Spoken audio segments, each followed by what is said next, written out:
అందరికీ నమస్తే. ఇక మావోయిస్టు అగ్రనేత హిడ్మా మరణంతో ఒకరిని చూసి మరొకరైతే లొంగిపోతున్న పరిస్థితి అయితే మనకైతే కనిపిస్తూ ఉంది. సో దేశవ్యాప్తంగా ఉన్నటువంటి మావోయిస్టులు ఎవరైతే ఉంటారో వాళ్ళందరూ కూడా ఆయుధాలు వీడే ఆలోచనలో ఉన్నట్లయితే ఒక కీలక లేఖ మావోయిస్టుల నుంచి ఒక కీలక లేఖ అయితే బయటకు వచ్చినట్లుగా తెలుస్తుంది. మరి రీసెంట్గా 3 రోజుల క్రితం అయితే మావోయిస్టు అగ్రనేత హిడ్మా, అతనితో పాటు అతని భార్య, సో ఇక్కడ మనకు అల్లూరు జిల్లాలోని మారేడుమిల్లిలో ఆపరేషన్లో భాగంగా అక్కడైతే చనిపోయినట్లుగా తెలుస్తుంది. ఇక దాంతో మావోయిస్టు పార్టీల్లో కొంత అలజడి సృష్టించిన అలజడి అయితే చెలరేగిందని చెప్పుకోవచ్చు. చాలామంది అయితే లొంగిపోవడానికి జనజీవన స్రవంతిలో కలవడానికి ఆయుధాలు వీడి జనజీవన స్రవంతిలో కలవడానికి అయితే సిద్ధంగా ఉన్నట్లయితే మనకు తెలుస్తుంది. సో ఆ మేరకు మావోయిస్టు పార్టీ నుంచి ఒక కీలక సంచలన లేఖ అయితే విడుదల చేసింది. సో ఇక మేము విరమణ అంటే ఆయుధాలకు విరమణ ఇస్తున్నాము, జనజీవన స్రవంతిలో కలుస్తాము, సో కేంద్ర ప్రభుత్వం దీనికి అంగీకరించాలి, అట్లాగే ముందుగా ఏదైతే అడవుల్లో కూంబింగ్ అయితే ఏర్పాటు చేస్తున్నారో అంటే కాల్పులు జరపడం కావచ్చు, ఇవన్నీ ఆపాలి, సో ఆపిన వెంటనే మేము లొంగిపోతామని చెప్పేసి మావోయిస్టు పార్టీ నుంచి కీలక ఒక లేఖ అయితే బయటకు వచ్చింది. సో ఆ లేఖ ఏంటి అనేది, ఆ లేఖలో ఏముంది, సో వాళ్ళు ఏం రాశారు అనేది అయితే ఒకసారి అయితే మనం చూసే ప్రయత్నం చేద్దాం. సో ఇదే అనమాట దానికి సంబంధించిన కీలక లేఖ. సో పోరాటానికి ముగింప అని చెప్పేసి మనకు ఒక క్వశ్చన్ మార్క్తో అయితే కనిపిస్తుంది. కమ్యూనిస్టు పార్టీ ఆఫ్ ఇండియా అని చెప్పేసి ఒక లేఖ విడుదల చేశారు. సో ఆయుధ విరమణపై మావోయిస్టులు సంచలన ప్రకటన చేశారు. తాము ఆయుధాలు వీడేందుకు సిద్ధంగా ఉన్నామని మావోయిస్టు లేఖ విడుదల చేశారు. ఆ మేరకు 3 రాష్ట్రాల ముఖ్యమంత్రులకు లేఖ రాశారు.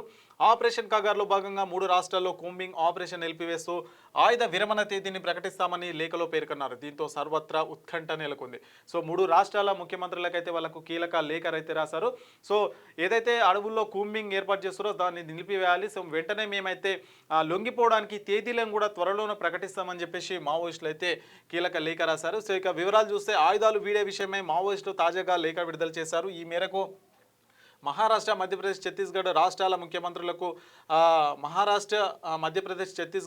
ముఖ్యమంత్రులకు లేఖలు పంపించారు. మావోయిస్టు ప్రతినిధి పేరుతో సీఎంలకు లేఖ అందించారు. ఈ లేఖలో మావోయిస్టులు తాము ఆయుధాలు వీడి సాధారణ జనజీవన స్రవంతిలో కలిసేందుకు సిద్ధంగా ఉన్నామని ప్రకటించారు. ముఖ్యంగా కేంద్ర కమిటీలో సభ్యుడు కామ్రేడ్ సోను దాదా తీసుకున్న పోరాట నిలిపివేయాలన్న నిర్ణయానికి తాము పూర్తి మద్దతు ఇస్తున్నామని ఆ లేఖలో స్పష్టంగా పేర్కొన్నారు.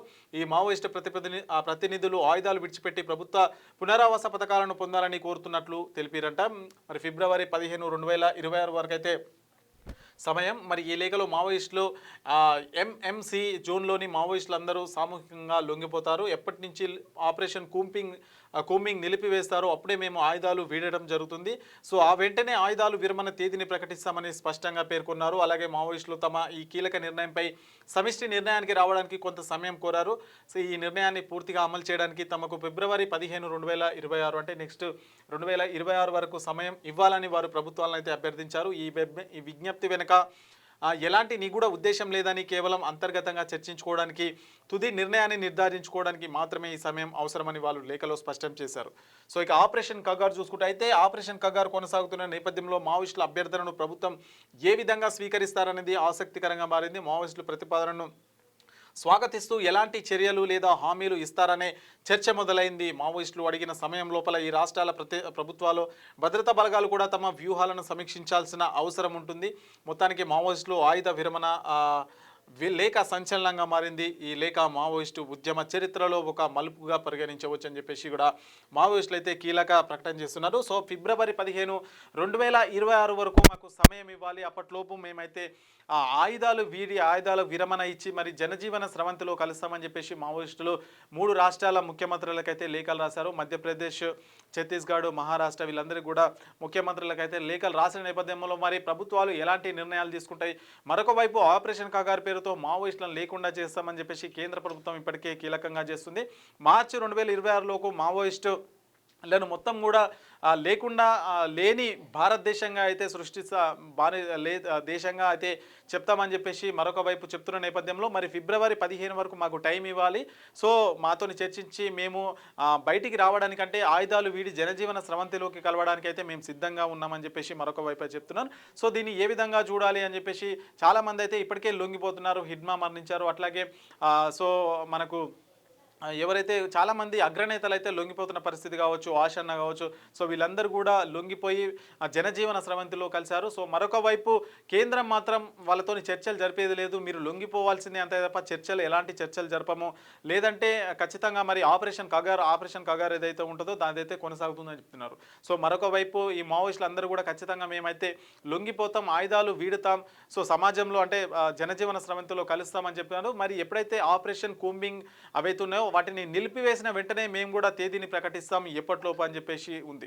సో దీంతో దేశవ్యాప్తంగా కూడా ఒక చర్చ అయిపోయింది. అంటే ఇక మావోయిస్టులు మొత్తం కూడా లొంగిపోయినట్లేనా, సో ఇక దేశంలో మావోయిస్టులు నక్సలైట్లు అనేవాళ్ళు ఉండరా అనే సమాధానాలు కదా వినిపిస్తున్నాయి.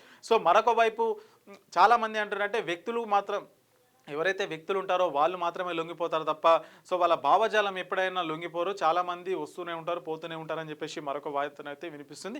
సో దీన్ని ఓవరాల్గా కేంద్ర ప్రభుత్వం ఎట్లా తీసుకుంటుంది, మరి 3 రాష్ట్రాల ముఖ్యమంత్రులకైతే మావోయిస్టులు లేఖలు రాశారు. సో లేఖలకు రిప్లైగా మరి ఏమి ఇస్తారు, లొంగిపోవడానికి వాళ్ళకు సమయం ఇస్తారు, మరి ఫిబ్రవరి 15 వరకు మేము లొంగిపోతామని చెప్పేసి కూడా వాళ్ళైతే చెప్తున్న నేపథ్యంలో ప్రభుత్వం ఎలాంటి నిర్ణయాలు తీసుకుంటారు అనేది ఇంకా మనం ముందు చూడాల్సింది. అధికారులు మీ సమస్యలు పట్టించుకోవట్లేదా, నెలల తరబడి మిమ్మల్ని ఇబ్బంది పెడుతున్నారా, మీ సమస్యకు ఎవరు స్పందించట్లేదా, సమస్య ఏదైనా ఎక్కడి నుంచైనా వెంటనే క్యూన్యూస్ కాల్ చేయండి. మీ తరఫున మేం బాధ్యత తీసుకుంటాం. కాల్ చేయాల్సిన ఫోన్ నెంబర్ 8499019921. పబ్లిక్ వాయిస్, సామాన్యుడి ప్రశ్నాస్త్రం. ప్రతి గురువారం ఉదయం 10 గంటలకు మీ క్యూన్యూస్ హెచ్డీలో నవంబర్ 6 నుంచి ప్రారంభం.